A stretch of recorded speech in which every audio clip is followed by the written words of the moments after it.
We believe that peace is at hand. We believe that an agreement is within sight based on the May 8th proposals of the President and some adaptations of our January 25th proposal, which is just to all parties. Good old Henry Hank Kissinger. I know he has his detractors now, but when he said peace is at hand, he was working hard for it. He was working hard for peace in Vietnam, right? Back then, America, the world, academia, Democrats, Republicans, more Democrats than Republicans, wanted peace. Something very weird has happened in the decades since. Another word about Kissinger before I move on. Trump liked him and respected him, and it was mutual, oh, by the way. And I got to meet Henry Kissinger myself, and I thought he was a great man in many respects. I don't know all aspects of his background and biography, and I know there may be some trouble spots, but he worked for peace in Vietnam. And the whole country actually wanted peace. It's kind of amazing. People hit the streets demanding peace. We don't have that right now, well, in the Ukraine war. Now, granted, Americans are not fighting in that war, right? It's Russia versus Ukraine. Still, billions of our dollars have gone over there, many, many billions of dollars. How many lives have been lost? Well over 1 million at this point. And the fascinating thing, there's no pressure for peace. Democrats like this war. Republicans like this war. Professors at universities, the media, it's just the endless war. There's only one man who says no. That's a vicious war, probably 1.5 million soldiers killed in a short period of time. I've never seen anything. I have pictures that are, you wouldn't believe it. You wouldn't believe what you have to look at. Young, beautiful soldiers that are just being decimated. And it would be nice to end it immediately. And this is not brand new. He ran on it. And he refused to take sides. People, oh, he's cozy with Putin. He's got to, no. He wants peace, and he recognized that he would be president possibly someday, back in 2023, when the easy thing to do was say, Viva Ukraine, and put on the yellow and blue flag, and get your photo ops with Zelensky. He just wouldn't do it. Do you want Ukraine to win this war? I don't think in terms of winning and losing. I think in terms of getting it settled so we stop killing all these people and breaking down this country. Now,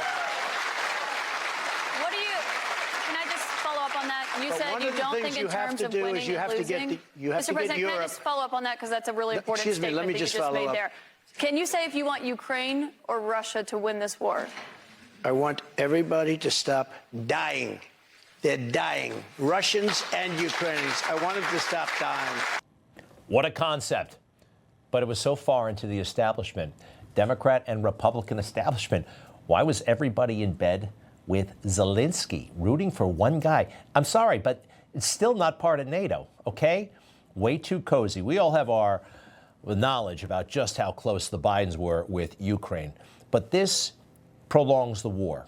Nancy Pelosi basically making out with the guy in Congress. This is insane.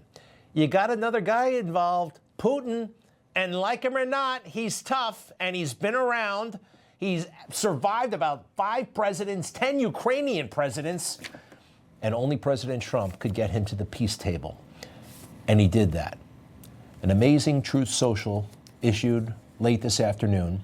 I just had a lengthy and highly productive phone call with President Vladimir Putin of Russia. We both reflected on the great history of our nations and the fact that we fought so successfully together in World War II, remembering that Russia lost tens of millions of people, and we likewise lost so many. This is the highest and best level diplomacy, folks.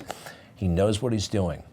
And respect, it's huge to Putin and Russia. Keep going, please. We each talked about the strengths of our respective nations and the great benefit that we'll someday have in working together. We will. Next. But first, as we both agreed, we want to stop the millions of deaths taking place in the war with Russia, Ukraine. President Putin even used my very strong campaign motto of common sense. We both believe very strongly in it. We agreed to work together very closely, including visiting each other's nations. We also agreed, we have agreed to have our respective teams start negotiations immediately.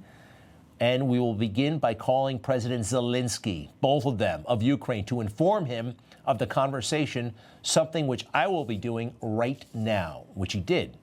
Millions of people have died in a war that would not have happened if I were president, but it did happen, so it must end. No more lives should be lost. I want to thank President Putin for his time and effort with respect to this call, and for the release yesterday of Mark Fogel, a wonderful man that I personally greeted last night at the White House.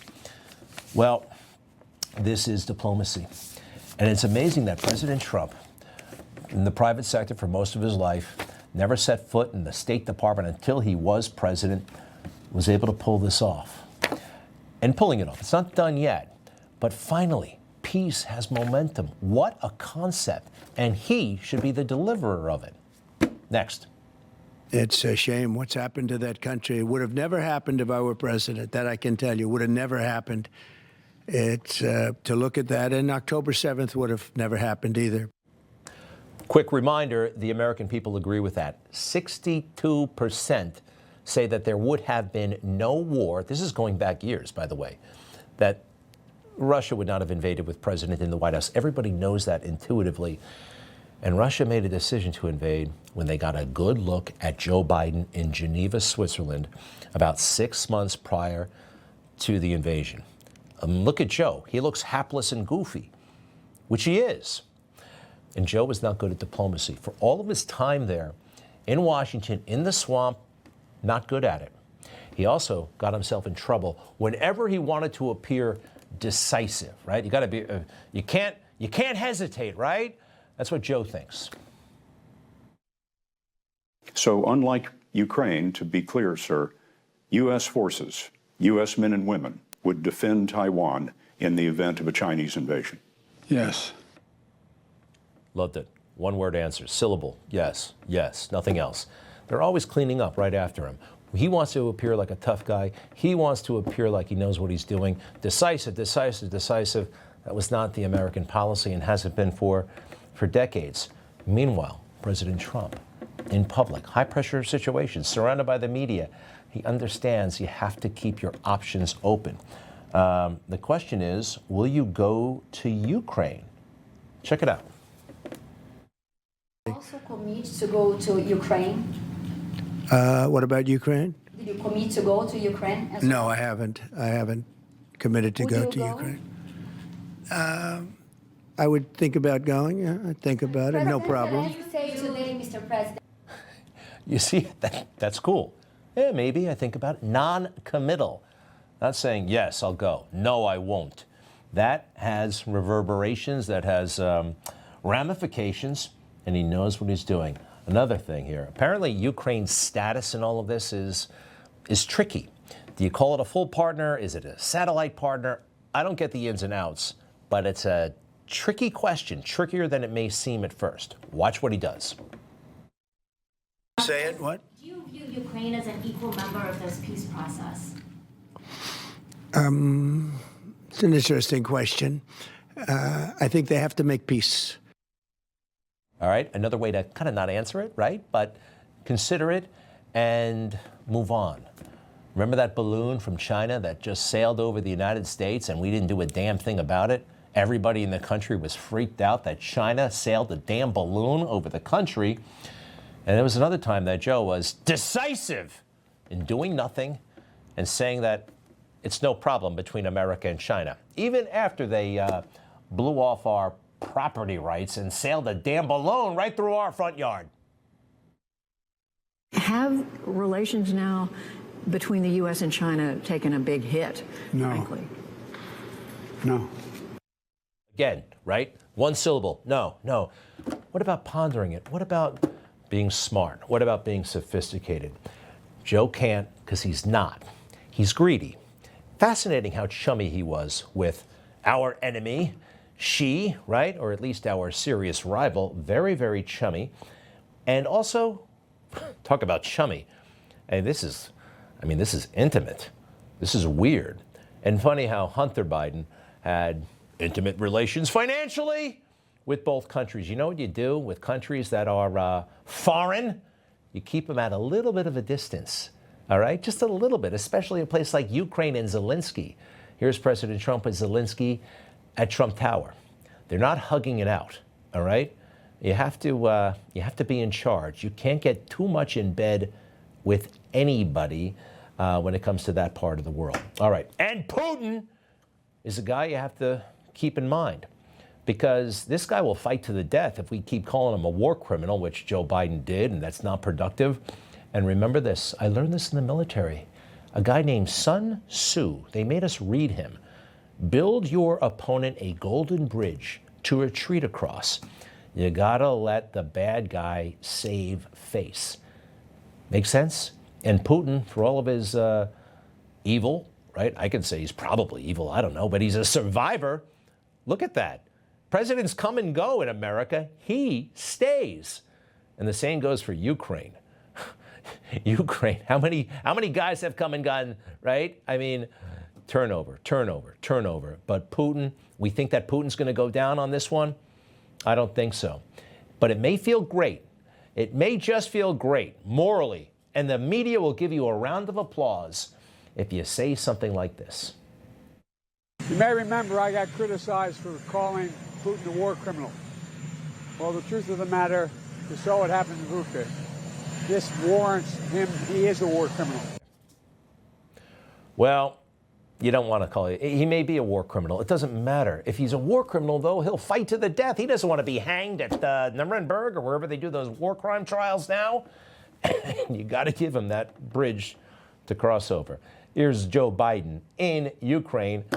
This may have riled up the crowd, but it did not serve America's interests and actually the interests of peace. Ukraine will never be a victory for Russia, for free people refused to live in a world of hopelessness and darkness. We will have a different future, a brighter future, rooted in democracy and principles, hope and light, of decency and dignity, of freedom and possibilities. For God's sake, this man cannot remain in power. That's too much. And also, Ukraine. I know it's important, right? I know Russia's important, but be honest. Where is it? Look at that map for a second. Can you find Ukraine on that map? Don't think about which country is it. I would need a little bit of help too. There it is. And the big purple place to the right is Russia. And all right, maybe some politicians can find it on the map, but they're not that much better than that, especially swamp rhino Republicans like Nikki Haley. Remember this? One thing that Joe Biden and Nikki Haley have in common is that neither of them could even state for you 3 provinces in eastern Ukraine that they want to send our troops to actually fight for. Look at that. This is what I want people to understand. These people have, I mean, she has no idea what the hell the names of those provinces are, but she wants to send our sons and daughters and our troops and our military equipment to go fight it. We learned 3 things. We learned 3 things right there. First of all, Chris Christie also doesn't know what provinces in eastern Ukraine he actually wants us to fight for. Yeah, Nikki didn't know anything. Neither did Chris Christie. What a moment. Donald Trump, serious about peace. The guy they told us was going to start wars, the guy they told us could not be trusted with national security, turns out to be in many ways, the ultimate beacon and supporter and deliverer of peace. This is amazing. Information. Truth. Is freedom. Is Newsmax. It's real news for real people.